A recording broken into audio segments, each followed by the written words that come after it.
Hello everyone, I am Ms. Priyanka Sharma, Assistant Professor, Department of Journalism and Mass Communication. Welcomes you all in this video lecture. Our today's topic is broadcast standards and filters, types and functions. So what we will cover in this lecture is about broadcast standards and about camera filters. सबसे पहले हम बात करेंगे broadcast standards की। अब broadcast standards basically होते क्या हैं, क्या किस काम के लिए हम ब्रॉडकास्ट स्टैंडर्ड्स को यूज़ करते हैं। So there are a number of broadcast standards world wide. Most countries of the world use standards that are incompatible with other countries. Not all standards in the world are alike. Different parts of the world have different broadcast standards. Suppose हम लोग India के अंदर हैं और हम US की अगर बात करें तो इंडिया और यूएस का जो ब्रॉडकास्ट स्टैंडर्ड्स है, यानी कि जब भी हम टेलीविज़न स्क्रीन पर कुछ प्रोग्राम्स देखते हैं, टेलीविज़न स्क्रीन पर ब्रॉडकास्ट करने का जो हमारा स्टैंडर्ड है वो डेफिनेटली हो सकता है यूएस के स्टैंडर्ड से अलग हो या किसी और कंट्री के स्टैंडर्ड से अलग हो. तो ब्रॉडकास्ट स्टैंडर्ड का मतलब है जब भी हम किसी भी चीज़ को ट्रांसफ़र कर रहे हैं, ब्रॉडकास्ट कर रहे हैं टू द टेलीविज़न स्क्रीन, तो क्या फॉर्मेट रहेगा उस टेलीविज़न स्क्रीन पर हमारा जो प्रोग्राम है उसको ब्रॉडकास्ट करने का, उसको भेजने का, उसको सेंड करने का. सो हर कंट्री का अपना एक ब्रॉडकास्ट स्टैंडर्ड हो सकता है. और वर्ल्ड की अगर बात करें तो बहुत सारे अलग अलग स्टैंडर्ड्स हैं वर्ल्ड के अंदर जो हम यूज़ करते हैं. और हो सकता है इंडिया के अंदर कोई और है और यूएस के अंदर कोई और है, ऑस्ट्रेलिया के अंदर किसी और स्टैंडर्ड को हम यूज़ कर रहे हों. सो ब्रॉडकास्ट स्टैंडर्ड की अगर बात करें तो ब्रॉडकास्ट स्टैंडर्ड बेसिकली एक प्रोटोकॉल है जो ब्रॉडकास्टिंग के लिए फॉलो किया जाता है, जो टेलीविज़न सिग्नल्स को रिसीव करने के लिए हेल्प करता है.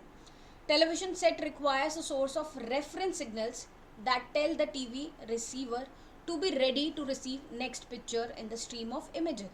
जब भी हम टेलीविज़न स्क्रीन पर स्ट्रीमिंग करते हैं, टेलीविज़न स्क्रीन पर आप जब भी ब्रॉडकास्टिंग देखते हैं किसी भी प्रोग्राम का, आपने हमेशा कभी इतना नोटिस नहीं किया होगा कि जब भी हम ब्रॉडकास्ट कर रहे हैं तो बहुत सारे वीडियोस आप देखते हैं टेलीविज़न स्क्रीन पर, वीडियो फॉर्म में आप देखते हैं, आप फोटोग्राफ फॉर्म में नहीं देखते हैं. बट वो वीडियो कैसे आता है, वो वीडियो जनरेट कैसे होता है, तो वो जब वीडियो जनरेट हम लोग करते हैं तो हम लोग बहुत सारे इमेजेस को इकट्ठा करके हम वीडियो को जनरेट करते हैं.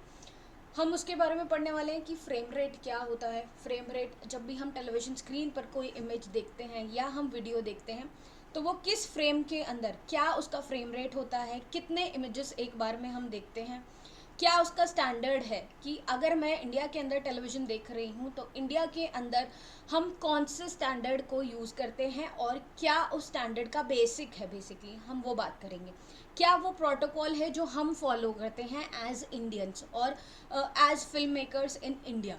बट कौन सा वो प्रोटोकॉल होगा जो यूएस के अंदर फॉलो किया जाता है या किसी और कंट्री के अंदर फॉलो किया जाता है जिससे कि हम टेलीविज़न सिग्नल्स को अपने टीवी पर रिसीव कर पाते हैं. सो अगर टेलीविज़न ट्रांसमिशन की हम बात करें तो हम उसके बेसिक की पहले बात करते हैं. बेसिक के अंदर हम बात करते हैं फ्रेम या फ्रेम रेट की. फ्रेम्स क्या होते हैं या फ्रेम रेट क्या होता है. बेसिकली मैंने जैसे अभी भी आपको बताया कि जब भी हम टेलीविज़न पर ट्रांसमिशन करते हैं या हम वीडियो रिकॉर्डिंग करते हैं, फ्रेम का बेसिकली अगर हम फोटोग्राफी के अंदर मतलब निकालें तो एक फ़ोटोग्राफ को हम फ्रेम बोलते हैं. या जब हम वीडियो रिकॉर्ड करते हैं जो भी हमें एलसीडी स्क्रीन में दिखता है वो हमारा फ्रेम है. हम जिसको रिकॉर्ड कर रहे हैं वो फ्रेम के अंदर है बेसिकली. तो फ्रेम का मतलब है कोई भी एक फ़ोटोग्राफ और वीडियो का मतलब है number of photographs collect in a collective form. जब भी हम उसको कलेक्टिव फॉर्म में रखते तब हमारा एक जो वीडियो है वो क्रिएट होता है. यानी कि एक सेकंड की अगर हम बात करें, एक सेकंड में इतने ज़्यादा फोटोग्राफ्स हम रखते हैं, फ्रेम्स को हम एक साथ रखते हैं जिससे आपको पता भी नहीं लगता कि वो इमेज है कि वो वीडियो है. हम बहुत सारे इमेजेस को एक साथ में और with in a second move करते हैं जिससे कि हमें एक इल्यूशन क्रिएट होता है मूविंग इमेजेस का. So frame is basically an image and frame rate is कितने सेकंड के अंदर हम कितने फ्रेम्स को चेंज कर रहे हैं. So a television transmission consists of a set of rapidly changing pictures to provide an illusion of continuous moving pictures to the viewers. जैसे जैसे इमेजेस मूव होंगी, जितने फास्ट वो इमेजेस मूव होंगी, उतना ही फास्ट हम बोल रहे हैं कि हमें एक इल्यूजन क्रिएट होगा मूविंग पिक्चर्स का. The pictures need to come at a rate of 20 pictures per second to create this illusion. The pictures need to come at a rate of 20 pictures per second, minimum of 20 pictures per second की हम बात करें कि अगर हमें एक second के अंदर अगर हम 20 इमेजेस को प्ले कर रहे हैं इतना स्पीडली, तभी हमें एक इल्यूजन क्रिएट होगा. अदरवाइज हमें इल्यूजन क्रिएट नहीं होगा मूविंग इमेजेस का, मूविंग पिक्चर्स का. Each of these rapidly changing pictures is a frame. जितनी भी वो पिक्चर्स चेंज हो रहे हैं विद इन अ सेकेंड, हम उन सभी को फ्रेम्स बोलते हैं. अगर नॉर्मल एक टिपिकल ट्रांसमिशन की अगर हम बात करें तो नॉर्मल टिपिकल एक ट्रांसमिशन जो है टेलीविजन ट्रांसमिशन, उसके अंदर 25 to 30 फ्रेम्स जो हैं, 25 से 30 frame with in a second हम ट्रांसमिट करते हैं.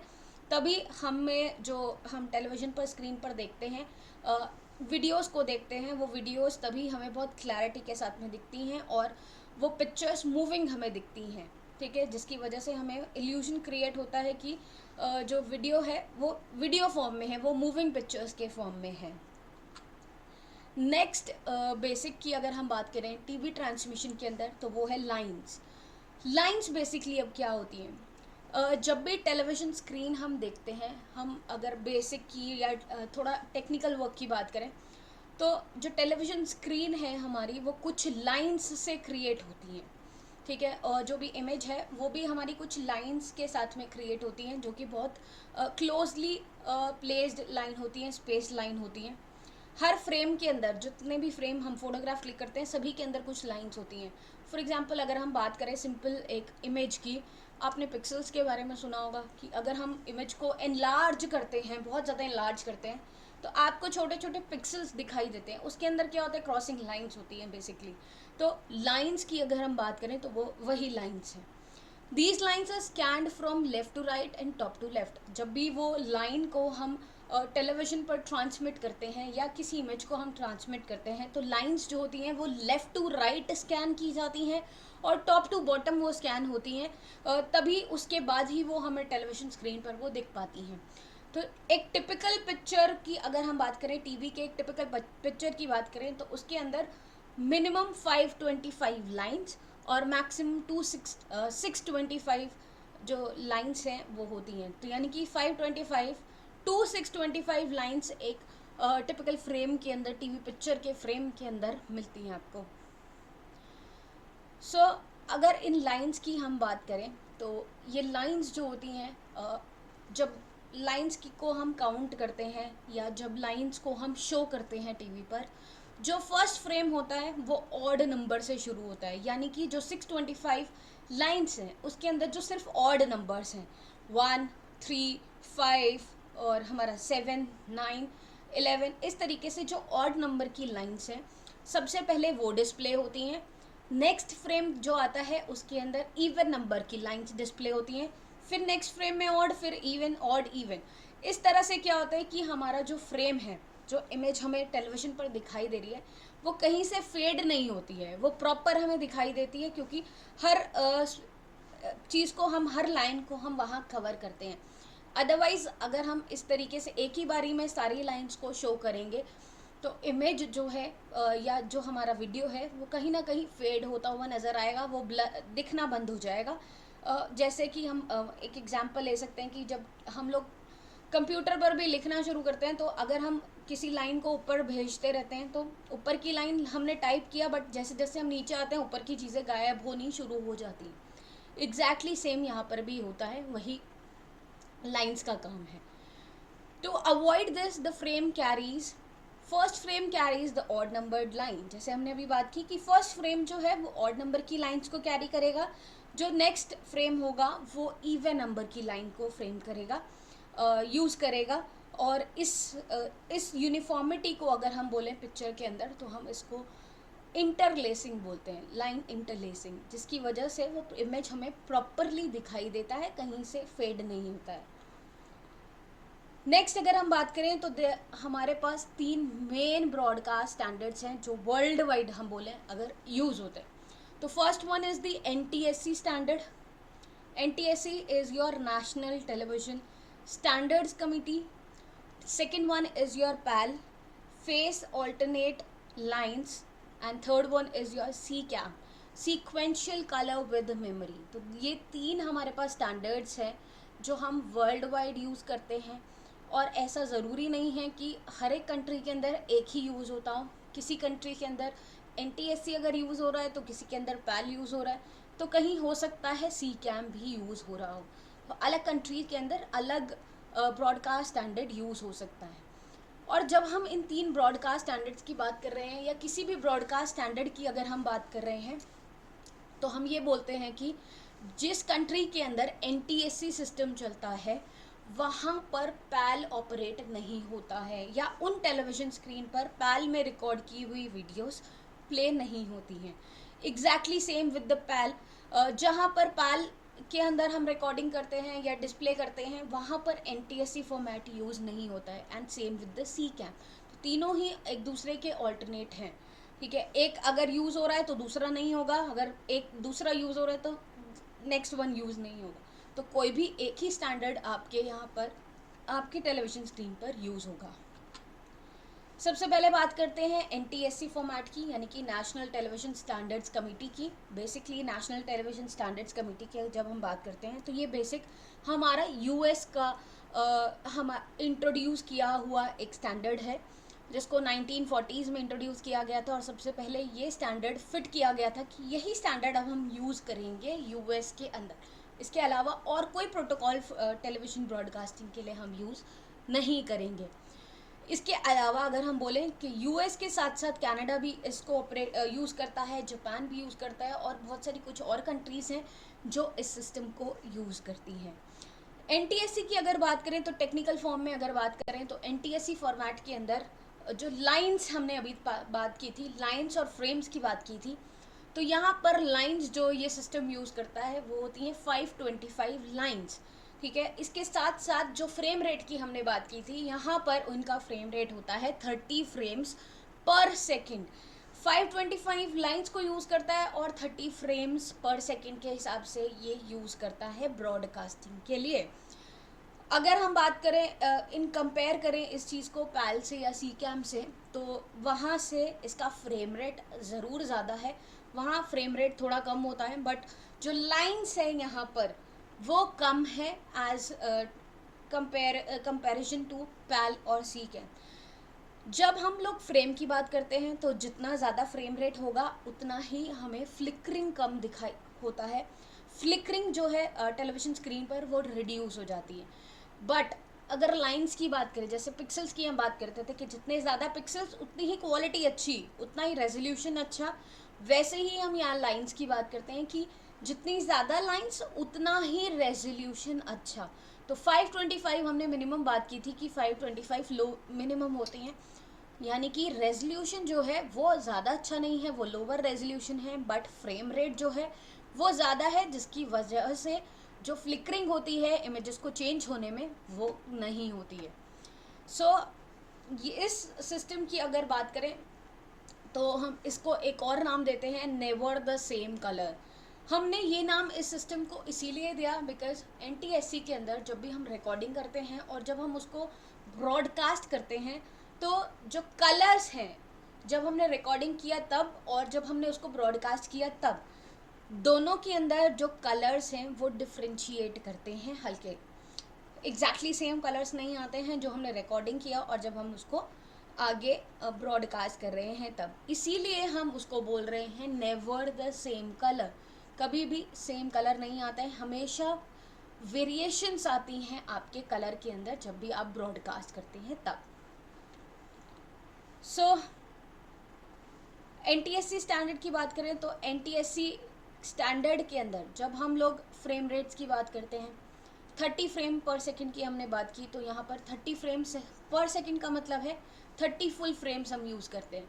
अगर 30 को हाफ कर दें तो यानी कि हाफ 30 को करें तो 60 हाफ फ्रेम्स हम यूज़ कर रहे हैं इंटरलेसिंग के टाइम पर। यानी कि हाफ फ्रेम का मतलब है 15 लाइन्स एक बार हम यूज़ कर रहे हैं, 15 एक बार कर रहे हैं, तो इस तरीके से हाफ फ्रेम्स की अगर बात करें तो 60 हाफ फ्रेम्स हमारे बन जाते हैं इंटरलेसिंग के टाइम पर, जब हम लाइन्स को यूज़ कर रहे हैं बेसिकली तब। क्योंकि 525 लाइन्स हैं और एक बार ऑड लाइन्स आती हैं, एक बार इवन लाइन्स आती हैं, तो 60 हाफ फ्रेम्स वहाँ पर क्रिएट किए जाते हैं वीडियो, जब भी हम लोग वीडियो को ट्रांसमिट करने की कोशिश करते हैं तब। हर एक फ्रेम का अगर बोलें तो हर एक फ्रेम के अंदर जब 525 या 525 लाइन्स हम यूज़ करते हैं तो अप्रॉक्सीमेटली 16 मिलियन डिफरेंट कलर्स हम यूज़ करते हैं। तो NTSC स्टैंडर्ड को जब हम यूज़ करते हैं तो वो ज़रूरी नहीं है कि हर टेलीविज़न के साथ में कंपैटिबल हो या हर कंप्यूटर्स वीडियो प्लेयर्स के या स्टैंडर्ड्स के साथ में कंपैटिबल हो। तो हर एक को चलाने के लिए, हर एक जगह पर उसको चलाने के लिए कुछ अडाप्टर्स हम इंस्टॉल करने पड़ते हैं सिस्टम्स में, जिससे कि NTSC फॉर्मेट जो है या NTSC स्टैंडर्ड जो है वो हमारे कंप्यूटर्स पर भी अच्छे से चल सके और टेलीविज़न स्क्रीन्स पर भी अच्छे से चल सके। So this is all about NTSC। हम अब आते हैं पैल पर। PAL is your phase alternate lines. Phase alternate lines की जब हम बात करते हैं तो फेज ऑल्टरनेट लाइन जो हमारा स्टैंडर्ड है वो हमारा यूरोपियन स्टैंडर्ड है। यूरोप के अंदर हम लोग यूज़ करते हैं, जबकि NTSC की जब हमने बात की तो NTSC हमारा US बेस्ड स्टैंडर्ड है, US के अंदर हम उसको यूज़ करते हैं। NTSC तो हमने यूज़ किया US के अंदर या कनाडा के अंदर। जब पैल की बात करते हैं तो पैल को डेवलप करना किया था हमारी जर्मनी कंट्री के अंदर इस फॉर्मेट को या इस स्टैंडर्ड को जनरेट किया गया था, डेवलप किया गया था। इसके बाद अगर बोलें हम कौन कौन सी कंट्रीज़ इसको यूज़ करती हैं तो UK इज़ द वन जो इस स्टैंडर्ड को यूज़ करती हैं। उसके बाद यूरोप है, वेस्टर्न यूरोप हो गया, मिडिल ईस्ट एशिया और अफ्रीका के कुछ पार्ट्स हैं, कुछ साउथ अमेरिका के कुछ पार्ट्स हैं जो इस फॉर्मेट को यूज़ करते हैं। तो यानी कि जब एशिया की हम बात करते हैं तो एशिया के अंदर इंडिया की भी बात करते हैं। इंडिया के अंदर भी अगर हम बोलें तो हमारा जो स्टैंडर्ड है, जो हम बेसिक स्टैंडर्ड जो हम यूज़ करते हैं ब्रॉडकास्टिंग के लिए, वो पैल है।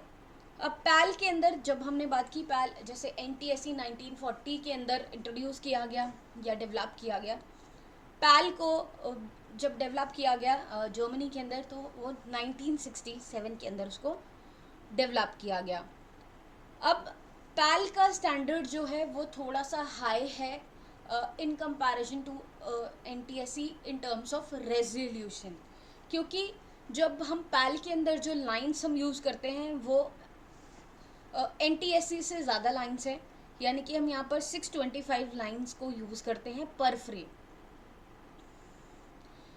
जबकि NTSC के अंदर यूज़ होती थी 525 लाइन्स।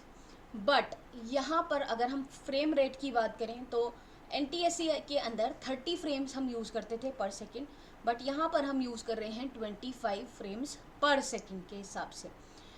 जब 25 फ्रेम्स हम यूज़ कर रहे हैं तो यानी कि 30 से कम होकर 25 आया है, तो फ्लिकरिंग का जो चांसेस है, ठीक है, इमेज चेंज होती है तब फ्लिकरिंग होती है, थोड़ी सी इमेज चेंज होते हुए आपको पता लगनी चाहिए, ऐसा फ्लिकरिंग होता है, तो वो आपको थोड़ा सा फील होता है। बट जब आप कंटिन्यूसली किसी चैनल को देखते रहते हैं, टेलीविज़न को देखते हैं, तो वो फ्लिकरिंग आपको नोटिस नहीं होती है।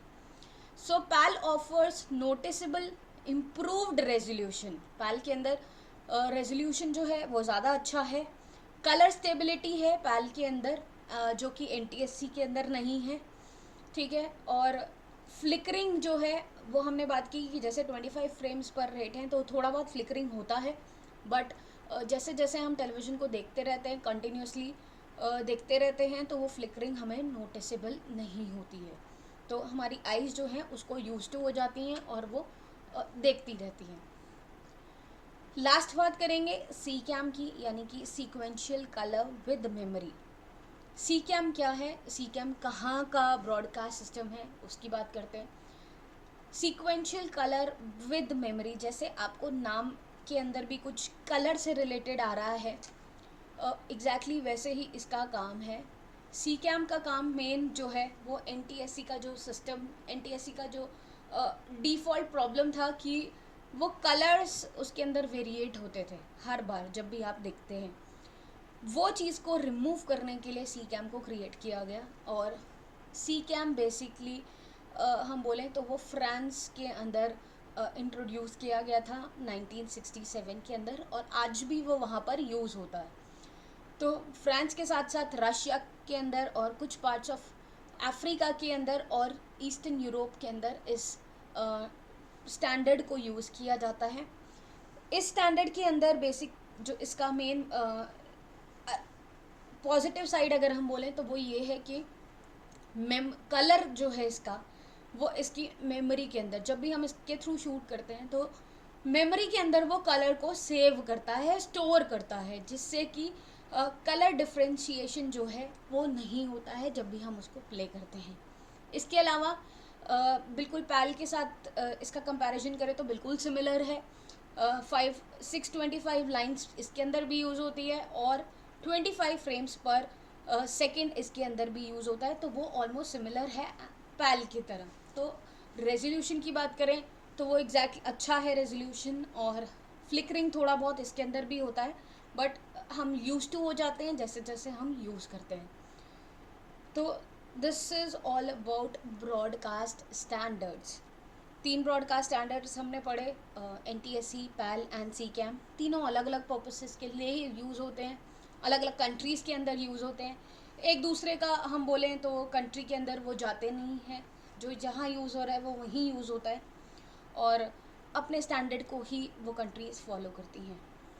नेक्स्ट हम बात करते हैं कैमरा फ़िल्टर्स की। Filters are just like your sunglasses. जब भी हमें धूप के अंदर जाते हैं, हमें लगता है कि बहुत ज़्यादा लाइट हमारी आंखों पर पड़ रही है, हम ग्लासेस डाल लेते हैं। एग्जैक्टली सेम कुछ हद तक काम फ़िल्टर्स का भी होता है। जब आपको लग रहा है कि बहुत ज़्यादा लाइट आपके कैमरा पे एंटर हो रही है, लाइट को आप कंट्रोल नहीं कर सकते हैं, आप नेचुरल लाइट में शूट कर रहे हैं, तो आप कैमरा को भी एक सन ग्लास पहना देते हैं, जिसको फ़िल्टर्स हम बोलते हैं। फ़िल्टर्स होते क्या हैं? फ़िल्टर्स बेसिकली एक लेंस की तरह ही कुछ ग्लासेस होते हैं जो लेंस के ऊपर फिट किए जाते हैं, जिनके थ्रू हम बेटर देख सकते हैं कुछ कुछ सिचुएशंस के अंदर। और इसके अलावा लाइट की जो इंटेंसिटी होती है उसको ये कंट्रोल करते हैं। कभी कभी ग्लेयर्स आपके कैमरा के अंदर आते हैं, उसको रिड्यूस करते हैं। लाइट ऑफ अमाउंट जितना एंटर होना चाहिए कैमरा के अंदर, अगर उससे ज़्यादा है तो उसको रिड्यूस करते हैं। और कभी कभी कलर चेंज के लिए या कलर एनहांसमेंट के लिए भी इन फिल्टर्स को यूज़ किया जाता है। Essentially, a filter is a piece of coated और colored glass inside a frame. Frame के अंदर जैसे हमारा लेंस का एक फ्रेम होता है, उसी तरह से हमारे फिल्टर्स का भी एक फ्रेम होता है, और फ्रेम के अंदर कुछ ग्लासेस को कोट करके लगाया जाता है, या कभी कभी कलर्ड करके लगाया जाता है, या simple plain without any coating और विदाउट एनी कलर भी हम बोलते हैं फ़िल्टर्स को यूज़ किया जाता है। रेंज बोलें अगर ख़रीदने जाते हैं तो बहुत ज़्यादा एक्सपेंसिव ये चीज़ें नहीं होती हैं, आसानी से आपको अवेलेबल हो जाती हैं मार्केट के अंदर। सो लेंस फिल्टर्स आर ट्रांसपेरेंट भी हो सकते हैं और ट्रांसलूसेंट ग्लास के भी हो सकते हैं। यानी कि बिल्कुल ट्रांसपेरेंट वाइट, प्लेन वाइट भी हो सकता है, या हल्का सा शेडी भी हो सकता है जो ट्रांसलूसेंट हो। दोनों ही तरह के हम लेंस फिल्टर्स को यूज़ करते हैं, और कैमरा पर अटैच करके, कैमरा के फ्रंट में या कैमरा लेंस के फ्रंट में अटैच करके हम इन चीज़ों को यूज़ करते हैं। So why camera lens filters are used? क्यों हम यूज़ कर रहे हैं कैमरा लेंस फिल्टर्स को?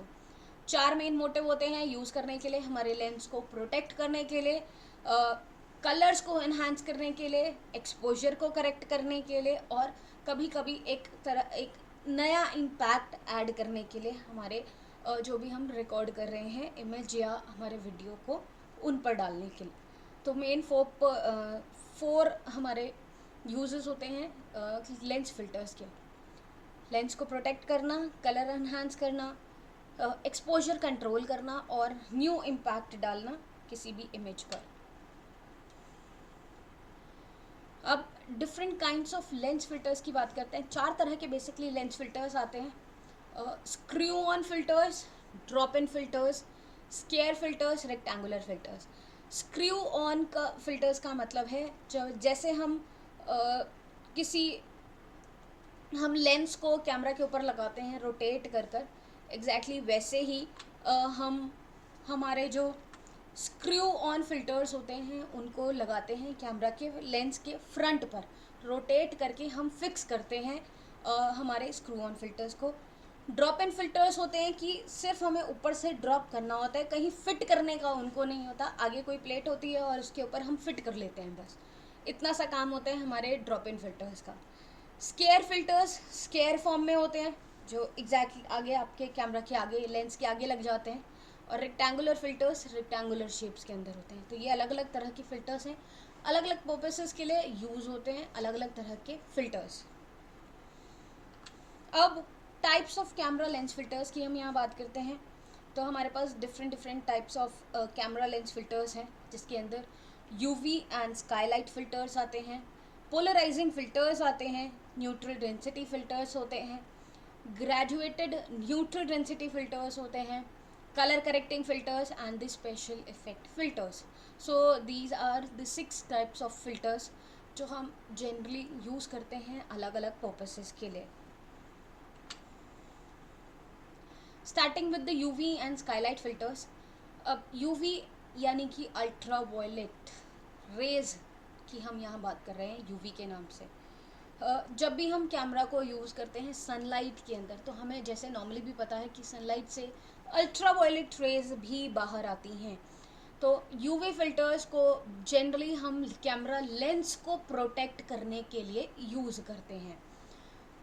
कैमरा लेंस को प्रोटेक्ट हमें किस किस चीज़ से किन किन चीज़ों से करना होता है। हम डर्ट से हम लोग कैमरा लेंस को बचाते हैं, हम मॉइस्चर से कैमरा लेंस को बचाते हैं, स्क्रैचेस से इवन हमें लेंस को बचाना होता है, ठीक है। और कभी कभी अलग अलग वेट से हमें बचाना है, शूटिंग हम कर रहे हैं कुछ इस सिचुएशन में कि जहाँ पानी है, मडी एनवायरनमेंट है और बहुत ज़्यादा धूल उड़ रही है, तो इन सब सिचुएशन में अगर हमें अपने कैमरा लेंस को सेव करना है तो हम यूवी फिल्टर्स को यूज़ करते हैं। यूवी फिल्टर्स जो होते हैं वो क्लियर फिल्टर्स होते हैं, कोई कलर नहीं होता है उसके अंदर। वो स्क्रू इन फिल्टर्स होते हैं जो आपके कैमरा लेंस पर फिट हो जाते हैं, आप उनको कभी भी कहीं भी यूज़ कर सकते हैं।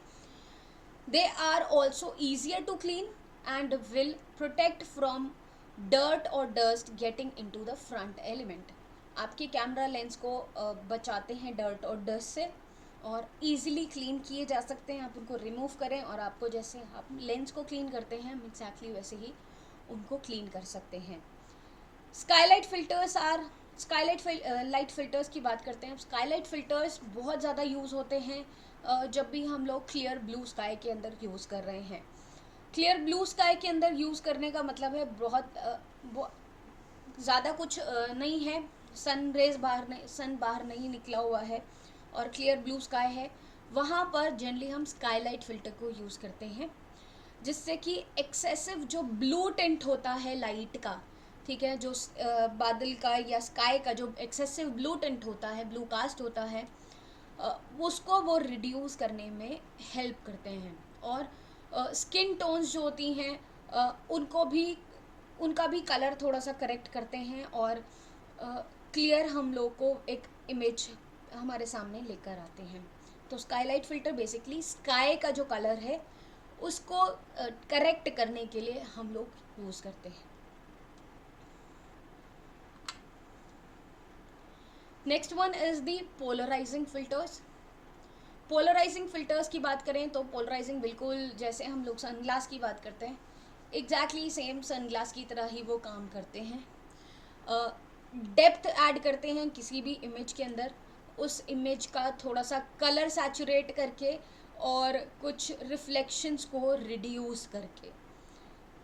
इसके अलावा जो ये हमारे लेंसेज होते हैं ये एग्जैक्टली स्क्रू इन फिल्टर्स की तरह स्क्रू इन फिल्टर्स के अंदर काउंट किए जाते हैं। हम इनको रोटेट करके कैमरा लेंस के ऊपर लगाते हैं और इनको फिक्स कर देते हैं. Once a polarizing filter is mounted on your lens and the subject is already framed, you can slowly rotate the filter while watching how the image changes on your camera's viewfinder और live view. आप exactly जैसे ही आप lens लगाते हैं हल्का सा rotate करके आप चेक कर सकते हैं कि आपकी इमेज में किस तरह के चेंजेस आ रहे हैं यूजिंग द पोलराइजिंग फिल्टर. हल्का सा कलर सैचुरेट होगा, कहीं रिफ्लेक्शंस आ रहे हैं तो वो रिड्यूस होंगे और एक परफेक्ट इमेज आपके सामने आ जाती है. जब भी हम लैंडस्केप्स शूट करते हैं, लैंडस्केप्स को हम शूट करते हैं तो हम बहुत हद तक पोलराइजिंग फिल्टर्स को हम वहाँ यूज़ करते हैं. स्काइज़ को थोड़ा सा डार्क करना है, ग्रास का कलर जो है उसको थोड़ा सा और डार्क करना है, उस तरह की जो चीज़ें हैं, किसी भी तरह का ग्लेयर आ रहा है सीन के अंदर उसको एलिमिनेट करना है, या वाटरी सरफेस है या ग्लासी सरफेस है वहाँ से जो रिफ्लेक्शंस क्रिएट हो रहे हैं उनको रिड्यूस करना, इन सब पर्पसेस के लिए हम पोलराइजिंग फिल्टर्स को यूज़ करते हैं. सो आप इमेज के अंदर देख सकते हैं, फर्स्ट इमेज आपको दिख रहा होगा जो नॉर्मल इमेज है, बट जैसे ही हमने पोलराइजिंग फिल्टर यूज़ किया आपको स्काई का कलर हल्का सा डार्क दिख रहा होगा और बाकी जो आपके ट्री का कलर है उसके अंदर भी थोड़े से चेंजेस दिख रहे होंगे. तो जो रिफ्लेक्शन जो हल्का सा लाइट का डल रहा था वो रिड्यूस हो जाता है.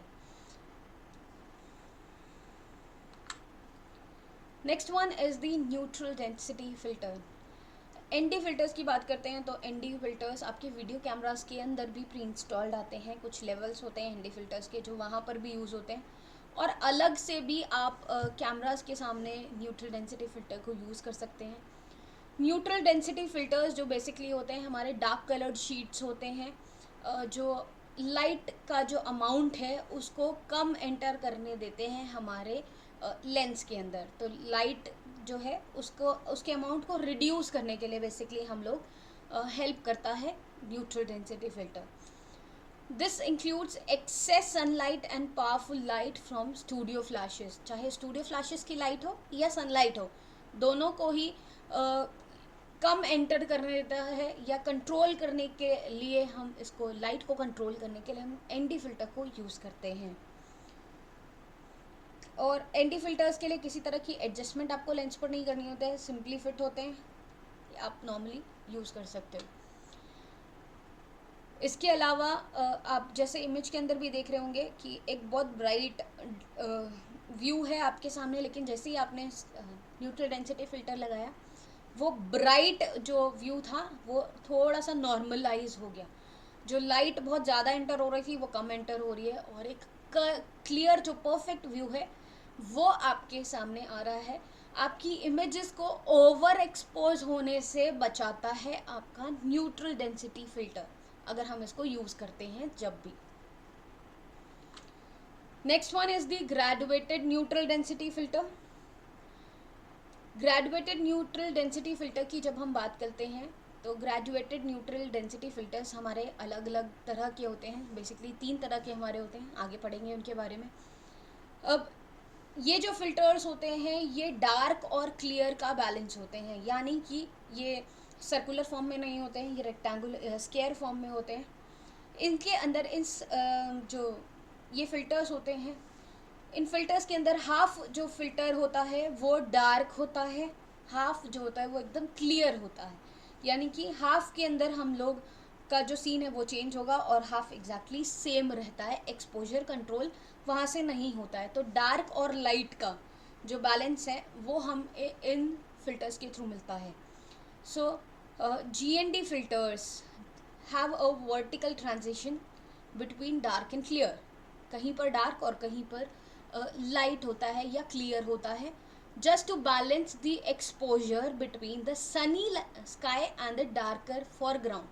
फॉर एग्जाम्पल अगर हम बात करें तो जब हम सी के ऊपर शूट करते हैं, सी के पास जाकर सी शोर पर हम शूट करते हैं तो स्काई जो होती है वो ब्राइट होती है या सनी स्काई होती है और जो वाटर का हमारा पार्ट होता है वो ज़्यादा ब्राइट नहीं होता है तो वो नॉर्मल होता है। तब इस सिचुएशन में अगर हमें शूट करना है तो हमें वाटर को तो एज इट इज़ दिखाना है, बट हमें जो स्काई है उसको हमें थोड़ा सा डार्कर करना है, वहाँ से जो लाइट आ रही है उसको कंट्रोल करना है। तो तब हम लोग GND फिल्टर्स को वहाँ यूज़ करते हैं, जिससे कि स्काई भी डार्क हो जाती है और जो वाटर है वो एग्जैक्टली सेम रहता है, वहाँ कोई चेंजेस नहीं आते हैं। सो तीन तरह के हमारे GND फिल्टर्स होते हैं। First one is hard edge GND filter, second is soft edge GND filter and third one is the reverse GND filter. जैसे कि आपको दिख रहा होगा इमेज के अंदर भी जो हमारे सॉफ्ट एज होते हैं उसके अंदर जो डार्कर और हमारा जो क्लियर वर्जन होता है, उन दोनों के बीच में जो एजेस हैं वो क्लियर कट नहीं दिखाई देते हैं, वो मिक्स होते हुए आपको स्प्रेड किया जाता है। जबकि हार्ड एज के अंदर जहाँ पर ब्लैक है वो ब्लैक दिख रहा है, जहाँ पर वाइट है वो वाइट दिख रहा है। यहाँ यानी कि कोटेड वाला बिल्कुल कोटेड होगा और जो क्लियर वाला होगा बिल्कुल क्लियर होगा। और रिवर्स GND के अंदर बिल्कुल रिवर्स होता है सॉफ्ट का, बट क्लियर वहाँ पर भी होगा। हार्ड एज की बात करें तो has a natural grey half that sharply transitions to clear to at the centre.